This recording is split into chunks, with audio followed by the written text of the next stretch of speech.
2,800, roughly, organized county farm bureaus in this country.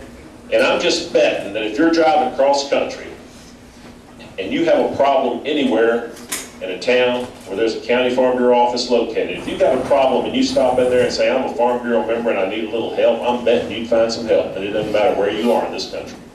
So we're kind of like this huge family that's spread from coast to coast.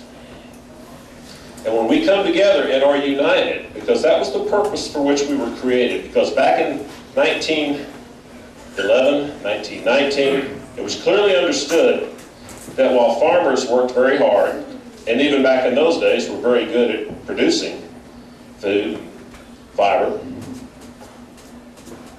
a single farmer wasn't going to effect much in the way of what happened in Washington, D.C. It was going to take collective action. It was going to take farmers coming together to be united in one voice, to move forward and promote the policies and the solutions for American agriculture that were going to be important for our future. It was understood back then, it is understood today.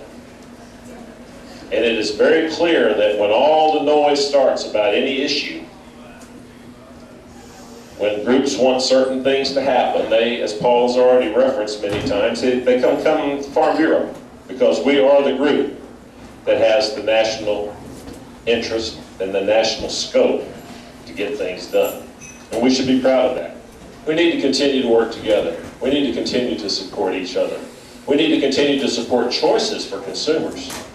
And then we need to support individual farmers and ranchers deciding how to meet those choices to satisfy that demand, that market demand, and whatever is there.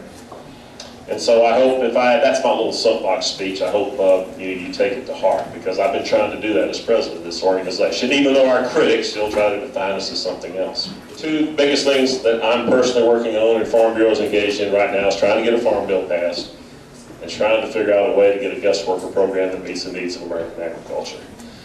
Both of those issues are front and center in Washington, D.C. right now.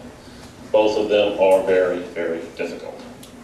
If we can't stay united, if we can't keep county farm bureau memberships up, the state memberships up, and thus the resources coming to the American Farm Bureau Federation, that's going to be difficult to take on all the challenges. It takes dollar resources, and it takes your involvement. Those are the two critical keys for success for American Farm Bureau in the next 100 years, for Farm Bureau in general, county, state, and national. So we need your continued involvement, because members of Congress in Washington, y'all do a great job here at the state, Paul, but members of Congress in Washington would rather listen to a constituent than me. And that gives us the strength if you can carry the message on behalf of Farm Bureau and the other farmers across this country. You know, we have great expectations of our county farm bureaus, and you know, I've never really seen a failure to deliver. It's a privilege and an honor to serve as president of this organization. I get to see the great diversity of American agriculture in all its forms, with all its different type of commodities. The topography will change, the rainfall amounts will change, the accents will change. If you haven't noticed, I've got a little accent. But we're all people of the land.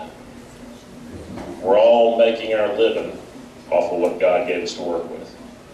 And that's what unites us all, and we need to never forget that.